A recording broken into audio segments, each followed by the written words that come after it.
My name is Andrew Allen Lindsay. At the age of 34 years old, I owned and operated a successful lawn and landscaping business called Total Care Lawn Maintenance for over 11 years in Montgomery, Alabama.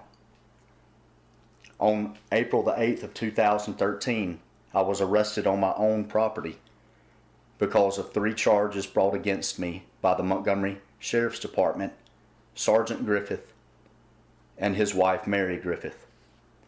Because of these false charges, I spent 135 days in the Montgomery County Jail in a 23-hour lockdown cell, a special detention unit made for murderers and rapists. This is the most punishment that they can legally give someone.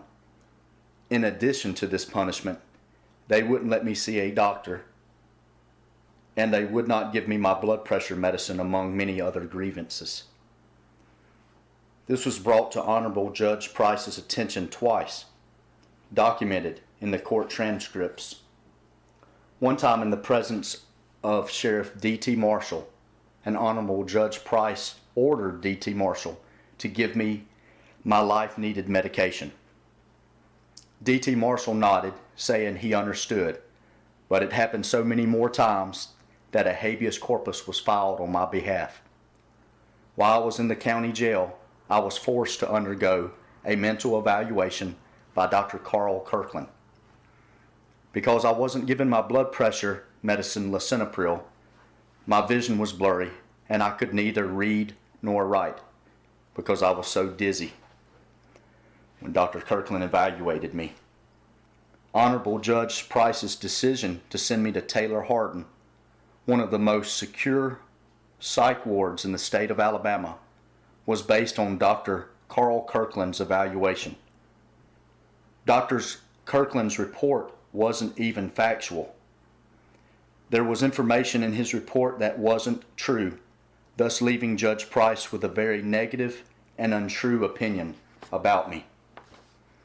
Needless to say, nearly 6 months of my life have been taken away from me, causing me to lose my business and other damages that can't even be fathomed. 3 of the charges brought against me were proven to be a lie. I'm still waiting after a year and a half to go to court to prove my innocence of a terrorist threat charge and to prove my innocence in regard to the sheriff's department and my next door neighbor filing a false warrant on me. I'm now 37 years old, and because my life has continuously been threatened since 2008 by the deputies in the Montgomery Sheriff's Department, I have been forced to take out a life insurance policy.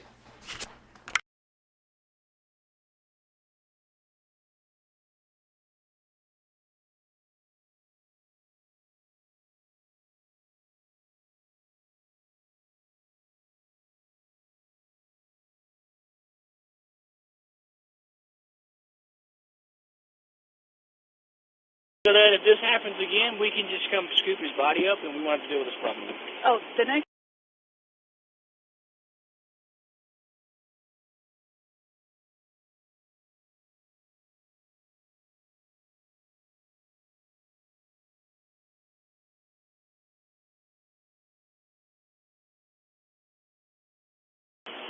If you got away with it, yep. We all back up on it. They keep Chris. Nobody would have questioned that. Nobody would have questioned. What happened? They said you just kicked him on the ground. I said you could have got away with a little excessive force on that, but nobody would have ever questioned it. At all. I just think that.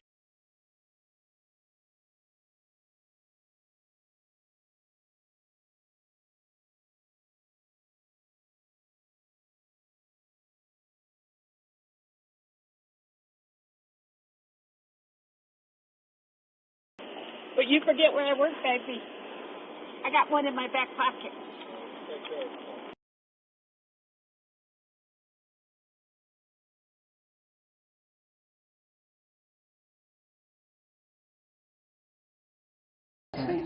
Someone needs to stop him, because the next time he will be dead.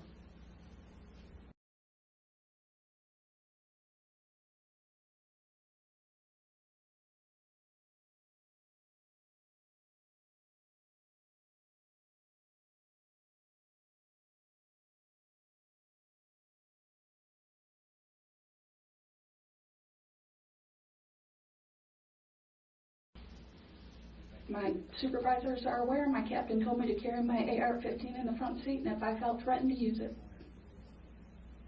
So I have the support of my department, and we'll do what we need to do.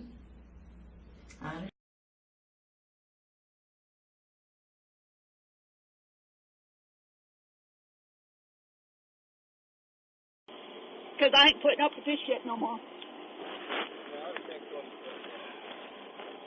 This is my house and my street. Your street stops at the stop sign, Ander. Just keep your face forward.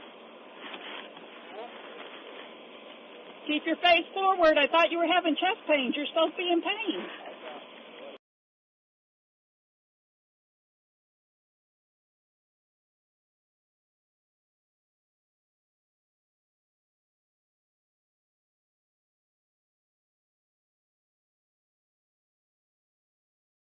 Oh, no. I put him in mental health after he got his girlfriend. Oh, really? In mental health. The sergeant told me after. I believe he's supposed to be on some psychiatric medicine. Those are maybe.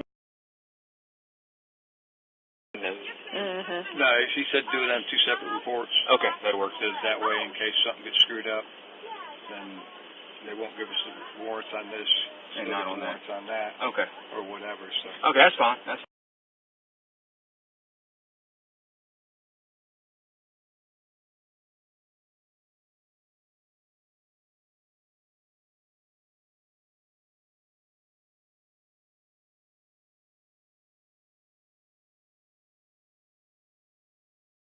all of Ander's information on just a blank sheet of paper. Okay. Mary wants it. Okay. Mine. Put this back in here. Something you can rip out and give to her. Yeah. Name, date of birth, social address, driver's license number. All that for him? Or of him? On Ander. Okay. She wants me to her agency. I think she's going to try to pull some strings to get him put up for a while. Good. If not, he'll be back out tonight. Oh, really? Yeah, that's not good.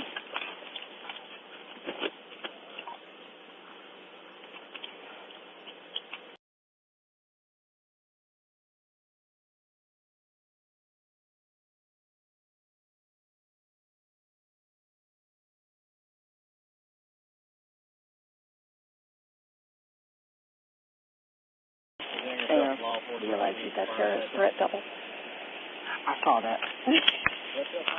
Sorry, too many years as a sergeant. I know, and I saw when I was looking, I was like, why does it do that twice? And And then, yes, ma'am. hey, Kelly, if you're done with everything,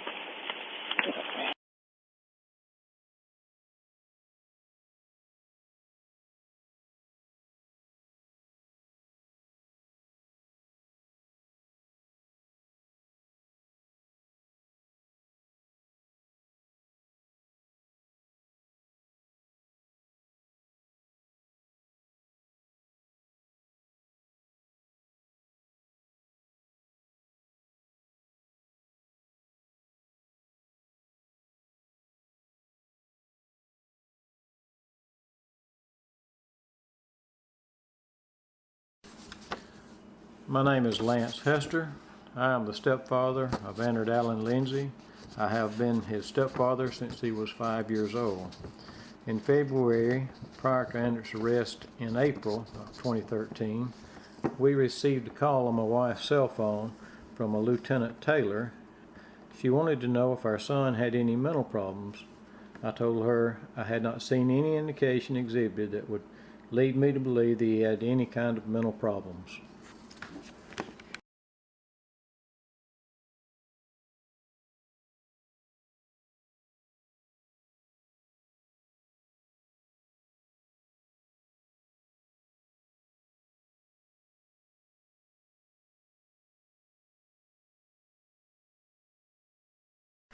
I'm Leanne Hester. Today is February the 6th, 2015. Prior to my son's arrest, Andrew Lindsay, on April the 8th, 2013, a Lieutenant Taylor called my cell phone on a Wednesday night, and she asked me if Andrew had ever had any mental problems, and I replied no. After I hung up, I kept asking my husband how in the world did he think that this lady got my cell phone number. Andrew and I even have different last names. Mine is Hester and his is Lindsay. All I could really deduce about this phone call is that this was a slanderous thing, trying to trick someone about a relative for reasonings unknown to me.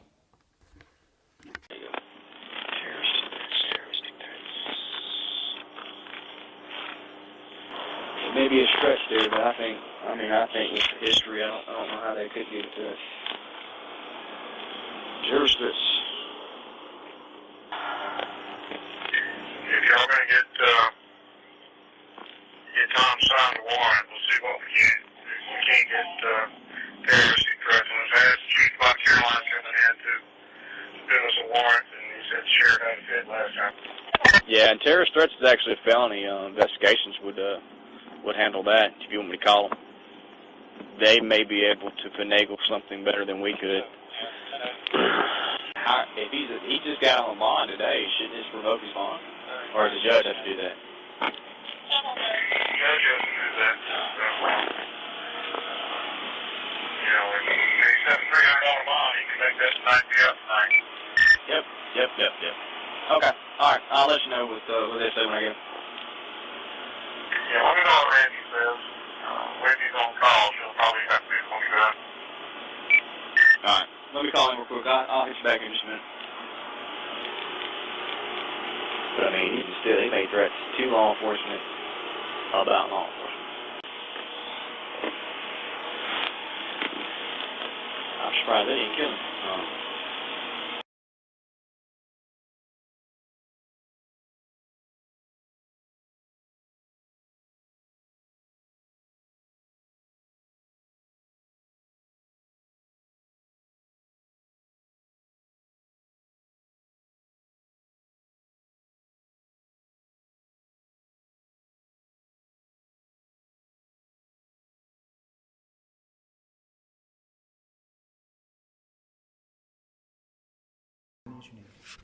This is Josh Oswald.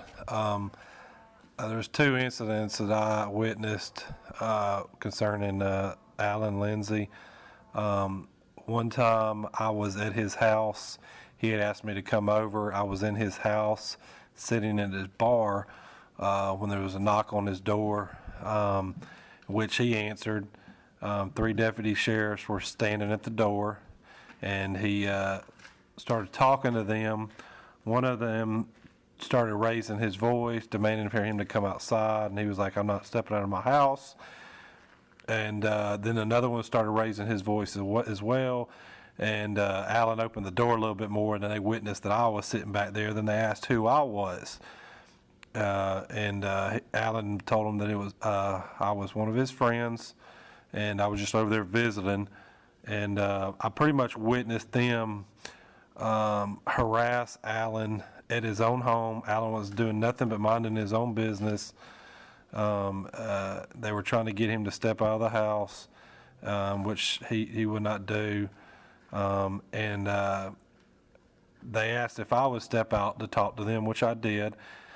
And I told 2 of the deputy sheriffs that the way the one guy was talking to Alan was rude, and you shouldn't treat anybody like that, and that he didn't have the right to do that. The deputy sheriff said, "I do have the right. It's because I wear this," which was regarding his uniform, which a uniform doesn't give him the right to mistreat people on his own assumption.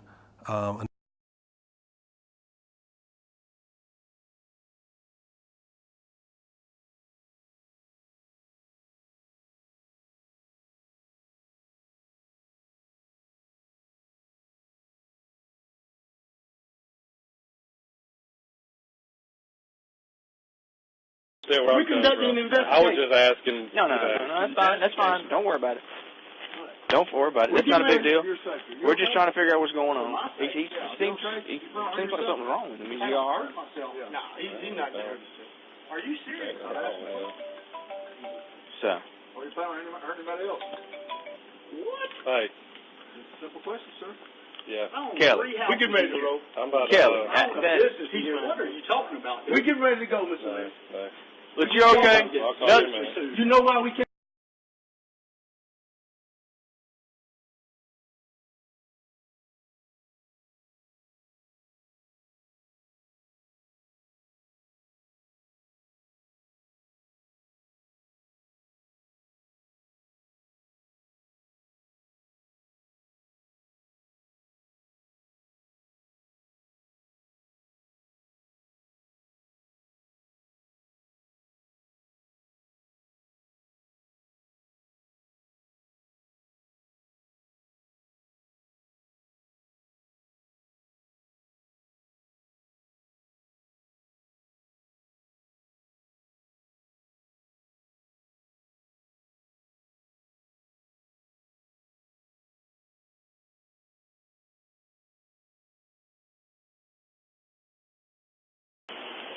Got away with it.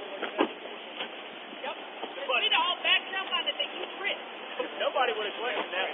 Nobody would have questioned. What happened? He said you need to kick him on the ground. You could have got away with a little excessive force on that one. Nobody would have ever questioned it.